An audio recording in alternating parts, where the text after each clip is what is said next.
If it please the court, and I know it's just me and this camera, but bear with me. I'm standing here today as the defense attorney for every smart woman and every smart man who ever got asked, how could somebody as smart as you stay in something so bad for so long? 'Cause that question get asked mean most times. Like intelligence supposed to be a vaccine against foolishness of the heart. And I'm here today to argue it ain't, and to show you the evidence why.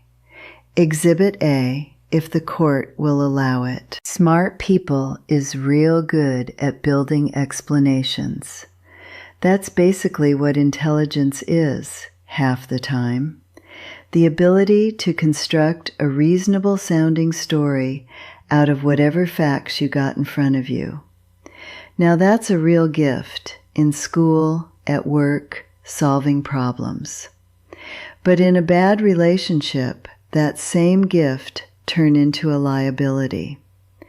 A smart person can look at a partner's worst behavior and construct a whole sophisticated explanation for why it ain't really that bad, why it's understandable given his childhood, why she's really just stressed, why this one really don't count. Dumb people run out of explanations quicker. Smart people can build a new one every single time for years, 'cause building explanations is the very thing they good at. Exhibit B. Smart people is used to being able to fix things. That's the whole shape of a smart person's confidence. I can figure this out. I can solve this, given enough time and enough effort. And a bad relationship look to a smart person like a puzzle instead of what it really is, which is a person who may never change no matter how clever the approach. Smart people stay longer, sometimes, precisely because they're smart enough to keep coming up with new strategies, new approaches, new, if I just try it this way, attempts, when a less clever person might have given up out of sheer exhaustion 3 strategies ago. Exhibit C, and I want the court to pay real close attention to this one. Smart people is often real good at compartmentalizing, meaning they can keep the bad relationship in one drawer of the mind and still function beautifully everywhere else, excel at the job, raise wonderful children, keep up appearances with friends and family, all while one particular drawer stay quietly rotting in the back. And 'cause everything else in their life so obviously working, don't nobody around them, including sometime the smart person they self, believe the rotting drawer could really be that serious. She's got it so together, surely it can't be that bad. That's a dangerous kind of camouflage, and it's one only a genuinely capable person can pull off convincing enough to fool everybody, including theyself.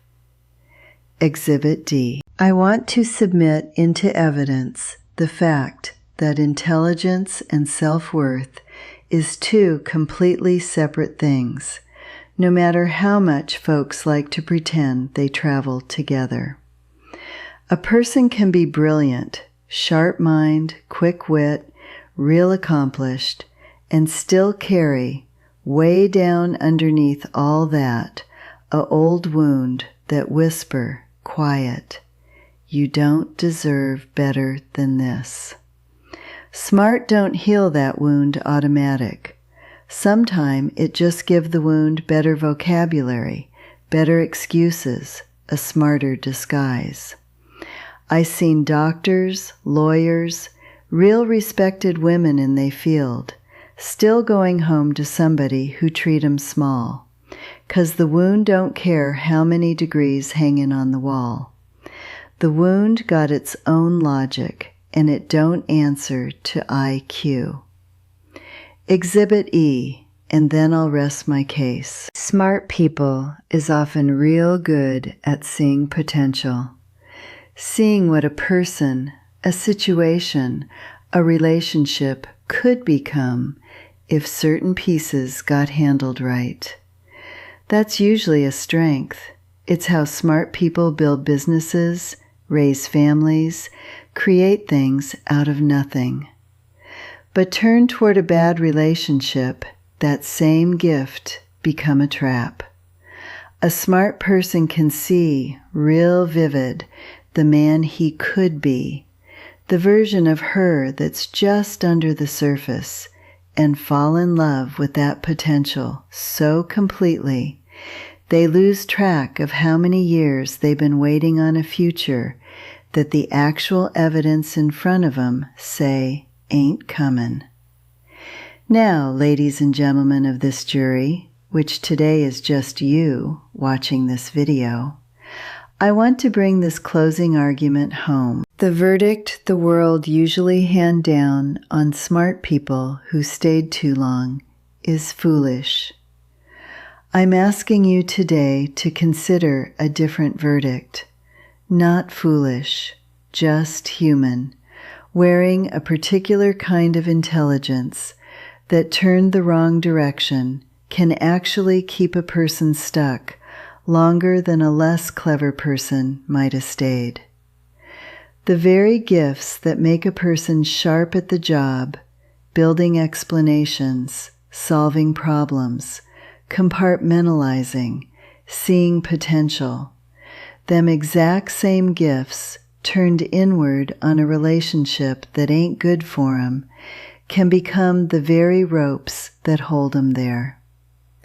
So the next time somebody asks you, or you ask yourself, how could somebody so smart stay so long?